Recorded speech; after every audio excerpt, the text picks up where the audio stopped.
हमारे चैनल में आपका स्वागत है, जहां आध्यात्मिकता कहानी के रूप में प्रकट होती है। आज हम शिव महापुराण कथा महात्म्य की ओर बढ़ते हैं, जो भगवान शिव जगत के नाशक और सृजनहार हैं। उनके दिव्य स्वरूप की ये महाकथा है। शिव महापुराण कथा महात्म्य एक आकर्षक कथा है जो भगवान शिव के आसपास घूमती है। यह हमें हर कथा के पीछे छिपे महत्व और गहरे अर्थ में डूबने को मजबूती देती है। इस प्राचीन ग्रंथ के पन्नों के भीतर एक ज्ञान और प्रबोध का खजाना छुपा हुआ है। यह सिर्फ आध्यात्मिक शिक्षा ही नहीं देती, बल्कि भगवान शिव की अनंत शक्ति और महिमा को भी प्रदर्शित करती है।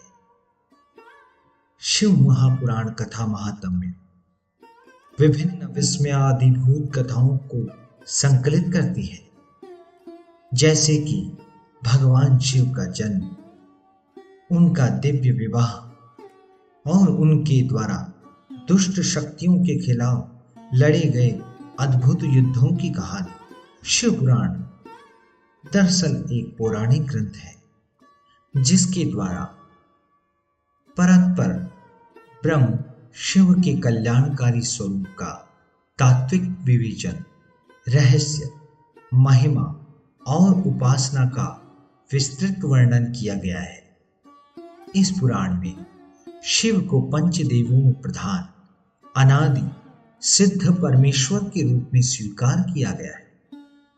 इसके अलावा शिव महिमा और लीला कथाओं के साथ इस ग्रंथ में पूजा पद्धति, अनेक ज्ञानप्रद आख्यान और शिक्षाप्रद कथाओं का सुंदर संयोजन है। यह ग्रंथ शिव भक्तों के बीच प्रसिद्ध है, जो उन्हें आध्यात्मिक ज्ञान, प्रेरणा और संपूर्णता का अनुभव कराता है। आइए आप हम सभी मिलकर इसी भक्ति गंगा में अपने आप को डुबो दें और शिव की कृपा प्राप्त करें। ओम नमः शिवाय। श्री शिव पुराण महात्म्य। शौनक जी के साधन विषय प्रश्न करने पर सूत जी का उन्हें शिव पुराण की उत्कृष्ट महिमा सुनाना। श्री शौनक जी ने पूछा, महाज्ञानी सूत जी, आप संपूर्ण सिद्धांतों के ज्ञाता हैं। प्रभु, मुझसे पुराणों की कथाओं के सार तत्व का विशेष रूप से वर्णन कीजिए। ज्ञान और वैराग्य सहित भक्ति से प्राप्त होने वाले विवेक की वृद्धि कैसे होती है, तथा साधु पुरुष किस प्रकार अपने काम, क्रोध आदि मानसिक विकारों का निवारण करते हैं। इस घोर कलिकाल में जीव प्राय आसुर स्वभाव की हो गए हैं। उस जीव समुदाय को शुद्ध अर्थात देवीय संपत्ति से युक्त बनाने के लिए सर्वश्रेष्ठ उपाय क्या है? आप इस समय मुझे ऐसा कोई शाश्वत साधन बताइए जो कल्याणकारी वस्तुओं में भी सबसे उत्कृष्ट एवं परम मंगलकारी तथा पवित्र करने वाले उपायों में भी सर्वोत्तम पवित्र कारक उपाय हो। वह साधन ऐसा हो जिसके अनुष्ठान से शीघ्र ही अंतःकरण की विशेष शुद्धि हो जाए तथा उसमें निर्मल चित्त वाले पुरुष को सदा के लिए शिव की प्राप्ति हो जाए। श्री सूत जी ने कहा, मुनिश्रेष्ठ शौनक, तुम धन्य हो, क्योंकि तुम्हारे हृदय में पुराण कथा सुनने का विशेष प्रेम एवं लालसा है।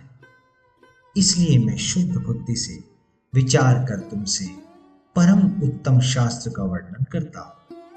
वत्स, वह संपूर्ण शास्त्रों के सिद्धांत से संपन्न भक्ति आदि को बढ़ाने वाला तथा भगवान शिव को संतुष्ट करने वाला है।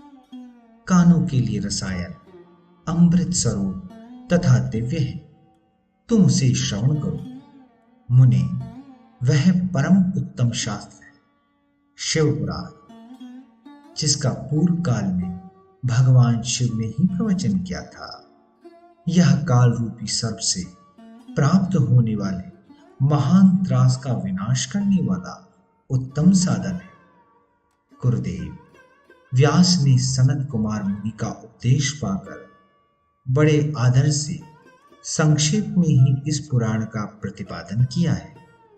इस पुराण के प्रणयन का उद्देश्य है कलयुग में उत्पन्न होने वाले मनुष्यों के परम हित का साधन। यह शिव पुराण परम उत्तम शास्त्र है।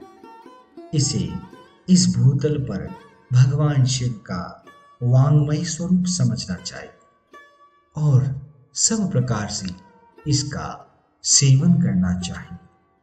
इसका पठन और श्रवण सर्वसाधन रूप है। इससे शिव भक्ति पाकर श्रेष्ठतम स्थिति में पहुंचा हुआ मनुष्य शीघ्र ही शिव पद को प्राप्त कर लेता है। इसलिए संपूर्ण यत्न करके मनुष्यों ने इस पुराण को पढ़ने की इच्छा की है अथवा इसके अध्ययन को अभीष्ट साधन माना है। इसी तरह इसका प्रेम पूर्वक श्रवण भी संपूर्ण मनोवांछित फलों को देने वाला है। भगवान शिव के इस पुराण को सुनने से मनुष्य सब पापों से मुक्त हो जाता है तथा इस जीवन में बड़े बड़े उत्कृष्ट भोगों का उपभोग करके अंत में शिवलोक को प्राप्त कर लेता है। यह शिव पुराण नामक ग्रंथ 24,000 श्लोकों से युक्त है। इसकी 7 संहिताएं हैं। मनुष्य को चाहिए कि वह भक्ति, ज्ञान और वैराग्य से संपन्न हो बड़े आदर से इसका श्रवण करे। 7 संहिताओं से युक्त यह दिव्य शिव पुराण पर ब्रह्म परमात्मा के समान विराजमान है और सबसे उत्कृष्ट गति प्रदान करने वाला है। जो निरंतर अनुसंधान पूर्वक इस शिव पुराण को वांचता है अथवा नित्य प्रेम पूर्वक इसका पाठ मात्र करता है वह पुण्यात्मा है, इसमें संशय नहीं है। जो उत्तम बुद्धि वाला पुरुष अंत काल में भक्ति पूर्वक इस पुराण को सुनता है उस पर अत्यंत प्रसन्न हुए भगवान महेश्वर उसे अपना पद अर्थात धाम प्रदान करते हैं। जो प्रतिदिन आदर पूर्वक इस शिव पुराण का पूजन करता है वह इस संसार में संपूर्ण भोगों को भोग कर अंत में भगवान शिव के पद को प्राप्त कर लेता है। जो प्रतिदिन आलस्य रहित हो रेशमी वस्त्र आदि के वेष्टन से इस शिव पुराण का सत्कार करता है वह सदा सुखी होता है। यह शिव पुराण निर्मल तथा भगवान शिव का सर्वस्व है। जो इहलोक और परलोक में भी सुख चाहता हो उसे आदर के साथ प्रयत्न पूर्वक इसका सेवन करना चाहिए। यह निर्मल एवं उत्तम शिव पुराण धर्म, अर्थ, काम और मोक्ष रूप चारों पुरुषार्थों को देने वाला है। अतः सदा प्रेम पूर्वक इसका श्रवण एवं विशेष पाठ करना चाहिए। अध्याय प्रथम समाप्त। श्रोतागणों, इस अध्याय के वाचन के दौरान यदि हमसे कोई त्रुटि हुई हो तो हम आप सभी से इसके लिए क्षमा प्रार्थी हैं। और ये अध्याय यदि आपको अच्छा लगा हो तो हमारे चैनल सेव्या मार्ट को लाइक, सब्सक्राइब और शेयर करना ना भूलें। ओम नमः शिवाय।